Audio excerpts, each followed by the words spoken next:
राष्ट्रीय प्रस्तावना के हमारे जितने दर्शक बंधु हैं हम सबका नमस्कार करित है। अवधि भैया का बहुत बहुत नमस्कार, राम राम। आज हमारे साथ हैं अवध भारती संस्थान के संस्थापक अध्यक्ष और अवधि भाषा के लिए वर्षों से कार्य कर रहे डॉक्टर राम बहादुर मिश्र जी वही हमारे साथ हैं। आज हम उनसे बात करब। राम बहादुर जी, आपका बहुत बहुत स्वागत है राष्ट्रीय स्वागत है प्रस्तावना सब, परिवार। आप सबका राम जोहार सब पंचन का। और हम अवध भारतीय संस्थान की तरफ से आपकी संस्था का बहुत बहुत बधाई। तो मिश्र जी, हम यो जानना चाहिए कि कैसे आपके मन में ख्याल आवा कि अवधि का बढ़ावा जाए। असल ऐसा रहा कि 1985 में लखनऊ विश्वविद्यालय से जब हमें पीएचडी की उपाधि मिली तो चित्रकूट रामायण मेला में हमें बुलावा गया और वहाँ सर्वभाषा काव्य गोष्ठी रही। तो दक्षिण भारत के विद्वान आए तो हमसे एक सवाल पूछे कि क्या तुलसीदास के बादो अवधि में कुछ लिखा गया। अब यही हमारे चैलेंजिंग क्वेश्चन है।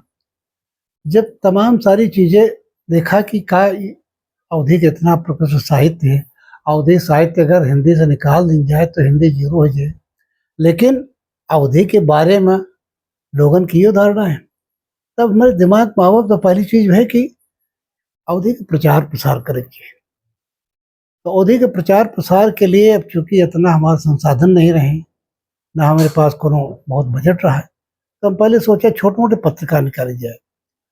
तो 1990 में हमें पत्रिका शुरू किया जोंधैया, और 4 साल बाद जोंधैया के बाद फिर अवध ज्योत रजिस्ट्रेशन हो गया। तो ये पत्रिका सबसे बड़ा हथियार हमारा साबित है। और उसके बाद तमाम गोष्ठी परिचर्चा अवधि जन जागरण यात्रा ये सब की है। तो वैसे जैसे जैसे आप कहाँ प्रवेश करो तो धीरे धीरे बहुत सारी चीज़ें सामने हमारे आई कि इनका करें उनका करें। और फिर हम संस्था का गठन किया अवध भारती संस्थान। और आज अवध भारती संस्थान से कम 200 किताबें छप चुकी हैं। और अवध भारती संस्थान पर यही साल चंद्रशेखर विश्वविद्यालय से पीएचडी हो गया। और सबसे बड़ी सूचना सुखद ये है कि वो ज्योत पत्रिका पर पीएचडी शुरू हो गए अवध विश्वविद्यालय से। तो ये इन दोनों बहुत बड़ी उपलब्धि है। अच्छा, ये हम देख रहे हैं जैसे आप लोग तो पुराने लोग हो, बुजुर्ग जितने हैं सब बोलत हैं अवधि, हमरे यहाँ देखित रहे माता पिता, लेकिन जो नई पीढ़ी है वो अवधि नहीं बोल रही है। उनका कैसे जो है प्रेरित की जाए काहे से। और आप भाषा देखो जैसे भोजपुरी देखो तो पूरा इंटरनेशनल अंतरराष्ट्रीय स्तर पर छाई है। हमहू का अपनी अवधि बढ़ावे के लिए का करी हम लोग, कैसे की बढ़े। असल देखो कोनो भाषा है जब प्रयोग माए तबे, बोली भाषा चाहे जो प्रयोग माए तबे जो है वो समृद्ध हुए। अच्छा, अक्सर लोग भोजपुरी के और अवधि की तुलना करते हैं। एक चीज बता चाहिए थी कि भोजपुरी बाजार की भाषा है और अवधि साहित्य की भाषा है। अवधि साहित्य की चाहे मध्यकाल ले हो, चाहे प्रारंभिक काल ले हो, चाहे आधुनिक काल ले हो, इनका अगर साहित्य आप देखियो तो एक आगे अन्य शब्द ब्रज भाषा अवधि के टक्कर ले सकता है, लेकिन और कोई लोग भाषा में इतनी दम नहीं। तो स्थिति यह है कि जौन एक भ्रम है लोगन का कि अवधि बोली नहीं जाते, नई पीढ़ी नहीं, ऐसा नहीं है। आप कौनो गांव चले जाओ, कहाँ चले जाओ, अवधि बोली जाते, वह अवधि में संवाद होते, क्रियाकलाप सब अवधि में होते हैं। ये केवल महानगर में।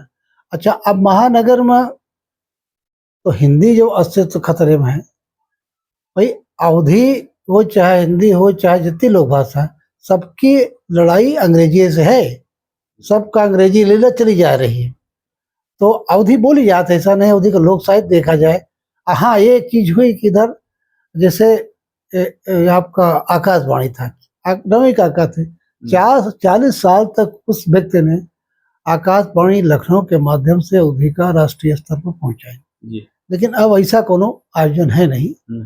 और जैसा कि सब बाजारवाद सब पर हावी, तो भाषा पर बाजारवाद हावी। अगर हम बात करिए उतने उत्तर प्रदेश की और बाकी जो प्रदेश हैं, कहाँ कहाँ अवधि का विस्तार है। देखो, अवधि के खास जिला है 18 मुख्य जनपद जी, और 7 जिला है आंशिक जिला है जो सीमावर्ती है। जैसे मिर्जापुर है, बांदा है, कानपुर है, शाहजहांपुर है, हरदोई है। इनमें आंशिक अवधि बोली जाती है। तो इस तरह से कुल मिला के 25 जिला अपने उत्तर प्रदेश में है और नेपाल के 7 जिला अवधी भाषी हैं। तो कुल मिला के भारत और नेपाल में 32 जिला। अच्छा, नेपाल में तो अवधी का राष्ट्रीय भाषा का दर्जा दिन गया, वहाँ तो मतलब अवधी और भोजपुरी और ये इसको मैथिली, ये 3 लोक भाषा का राष्ट्रीय भाषा का दर्जा दिया गया। तो हुआ तो अवधि में संवाद हुआ, तो बड़ा काम हो रहा। हमका छोटे देशों से सीखे चाहिए। ये दुर्भाग्य हमारे देश में कि जॉर्ज ग्रेसन भाषाविद जब शुरू की हिंद सर्वेक्षण भाषा के, तब लोक भाषा ही में अस्तित्व में, नहीं तो लोक भाषा उपेक्षित हो गई रहे। तो काम सब हो रहा है और जानकारी लोगों का नहीं है, और समाज का साहित्य का जानकारी देव जरूरी है कि उद्यम का हो रहा है, कौन सी महत्वपूर्ण है। जी जी, जैसे आप हमका जो जानकारी है, आप भारत नेपाल के बीच में अवधि का लेके आपका वो चल रहा है, तो क्या है उसके बारे में थोड़ा हम जानना चाहिए। देखो 2009 में जी एक यात्रा हम नेपाल के किया, तो जितने विद्वान रहे, जॉर्ज ग्रेसन हो चाहे जितने हों, वो सब यह कहते हैं कि नेपाल के तराई क्षेत्र में अवधि बोली जाते हैं। हम यह लिखत रहे, लेकिन जब हुआ गए तो त्रिभुवन यूनिवर्सिटी में हमारा व्याख्यान रहा भारत में अवधि अनुवाद की स्थिति। तो जब हम पहुंचे तो संचालक हुआ मंच से घोषणा की है कि हमारे मित्र राष्ट्र भारत से राम बहादुर मिश्र भैया आवा हैं, उनसे निवेदन है कि भारत में अवधि अनुवाद की स्थिति का ऊपर अपनी बात रखें। तो उससे कान में पूछा कि क्या अवधि, बोले कहे बिल्कुल साहब। तो 35 मिनट का हमारा व्याख्यान अवधि में हुआ था। अब हुए से फिर अवधि के जो 7 जिला है, लखीमपुर बॉर्डर से लेके कपिल वस्तु, ये अवधि भाषी क्षेत्र है। अच्छा, चूंकि राष्ट्रीय भाषा का दर्जा दिन गया है, तो हुआ पठन पाठन हो रहा, पाठ्यक्रम है, किताबें पढ़ रही हैं, और हर क्षेत्र में वहाँ काम हो रहा है। चैनल है बाकायदे, नेपाल रेडियो से 2 मिनट का अवधि वहाँ बुलेटिन जारी होते हैं, और